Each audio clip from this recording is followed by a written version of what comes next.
নমস্কার। উর্মি হোমিও হলের পক্ষ থেকে আমি ডাক্তার দিবাকর দাস আপনাদের সকলকে জানাই আন্তরিক প্রীতি ও শুভেচ্ছা। আজকে আমরা গাইনোকোমাস্টিয়া, পুরুষের স্তন বড় হওয়া ও তার হোমিওপ্যাথিক ওষুধ সম্পর্কে জানাতে চেষ্টা করব। তার আগে যারা ভিডিওটি দেখছেন তারা না টেনে সম্পূর্ণ দেখুন, এবং যারা এখনও সাবস্ক্রাইব করেন নাই তারা বিভিন্ন রোগের হোমিওপ্যাথিক চিকিৎসা সম্পর্কে জানতে চ্যানেলটি সাবস্ক্রাইব করে লাইক কমেন্টস করার অনুরোধ রইল।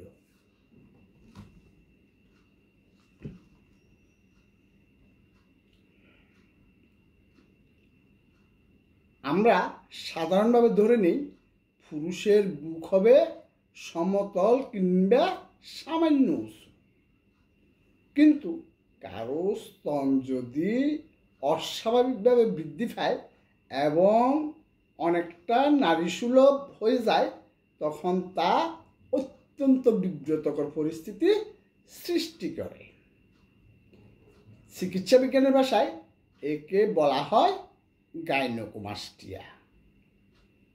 বয়ঃসন্ধিকালে এই বৃদ্ধি হলেও তা আবার স্বাভাবিক হয়ে যাওয়ার কথা, কিন্তু যদি 18 বা 20 বছর বয়সেও তা স্বাভাবিক না হয়, তখন এটিকে সমস্যা হিসাবে ভাবা হয়। আর যদি পোশাকের বাইরে থেকেও এটি বোঝা যায় এবং তা নিয়ে সে তরুণ বা যুবক সামাজিকভাবে বিব্রত হন, তখন এটির চিকিৎসার প্রয়োজন হয়। কেন হয় গাইনোকোমাস্টিয়া? অনেক সময় হরমোনজনিত কিছু নির্দিষ্ট রোগের কারণে এমন অসুবিধা হতে পারে। শরীরে কিছু দীর্ঘমেয়াদী অসুখ থাকলে কিংবা অনেক দিন কিছু নির্দিষ্ট ওষুধ সেবন করলেও এরকম হতে পারে। তবে অধিকাংশ ক্ষেত্রে এর সঠিক কোনো কারণ খুঁজে পাওয়া যায় না। হোমিওপ্যাথিক চিকিৎসা। হোমিওপ্যাথি একটি লক্ষণভিত্তিক চিকিৎসা বিজ্ঞান। রোগীর কাছ থেকে সংগৃহীত লক্ষণ সাদৃশ্যে ওষুধ নির্বাচন করা হয়। অভিজ্ঞ হোমিওপ্যাথিক চিকিৎসকের পরামর্শে চিকিৎসা নিয়ে হোমিও ওষুধ সেবন করলে অতি দ্রুত গাইনোকোমাস্টিয়া থেকে আরোগ্য লাভ করা যায়।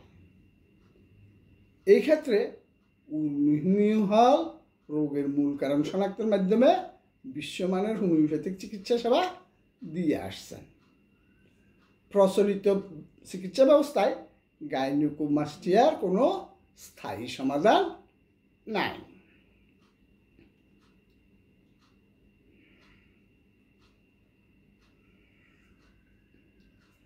লক্ষণভিত্তিক কিছু হোমিওপ্যাথিক ওষুধ গাইনোকোমাস্টিয়ার জন্য ভালো কাজ করে। আসুন জেনে নিই। ওষুধগুলি হলো ক্যালকেরিয়া কার্ব, থুজা, কুনিয়ম, গ্রাফাইটিস, ফালসিটিলিয়া ছাড়াও আরও অনেক ওষুধ। আজকে এই পর্যন্তই। ধন্যবাদ।